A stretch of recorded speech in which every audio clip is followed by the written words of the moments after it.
1900నిజంగా ఈ 42% రిజర్వేషన్ సాధ్యమయ్యేది ప్రభుత్వానికి చిత్తశుద్ధికి సాధ్యమే.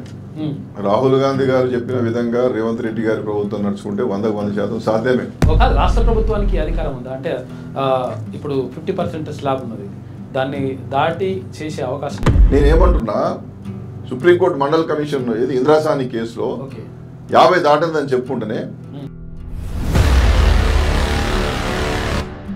ఇప్పుడు ఆయన 42% లెక్కదే. నువ్వు ఇవాళ ఏమన్నావు 42% బీసీలకు ఇస్తా అని చెప్పినావు.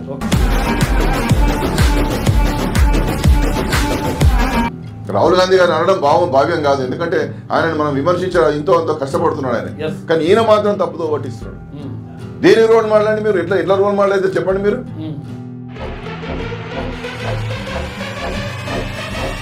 నేను ఇవాళ అడుగుతానా, గ్రామీణ ప్రాంతాలలో బాగానే జరిగిందని చెప్పి అందరూ అంటారు, కానీ గ్రామీణ ప్రాంతాలలో కూడా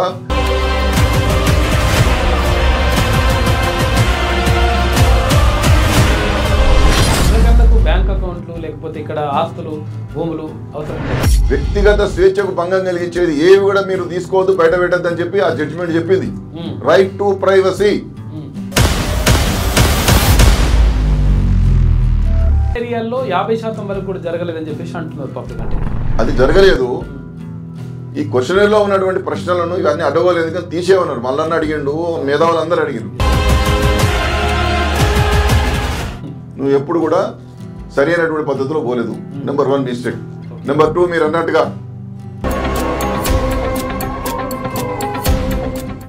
ఒక మంచి కార్యక్రమం మొదలుపెట్టినప్పుడు నువ్వు రాహుల్ గాంధీ పట్టుకొచ్చినప్పుడు కూడా ఏమన్నాడు, ఊరికి అధికారుల మీద డిపెండ్ కాకుండా కొంచెం ప్రజలను ఇన్వాల్వ్ చేయండి, నిపుణులను ఇన్వాల్వ్ చేయండి అని చెప్పిండు.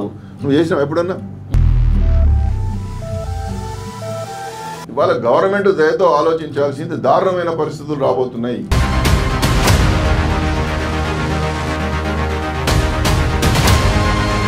లేటెస్ట్ న్యూస్ తెలుగు మరియు ఇంగ్లీష్ అప్డేట్స్ కోసం ఇప్పుడే క్యూన్యూస్ అఫీషియల్ యాప్ ని ప్లే స్టోర్ నుండి డౌన్లోడ్ చేసుకోండి. సరికొత్త సమాచారాల కోసం క్యూన్యూస్ వెబ్సైట్ ని ఫాలో అవ్వండి. ఛానల్లో ప్రాంతీయ, జాతీయ, అంతర్జాతీయ వార్తలు వీక్షించండి. లైక్ చేయండి.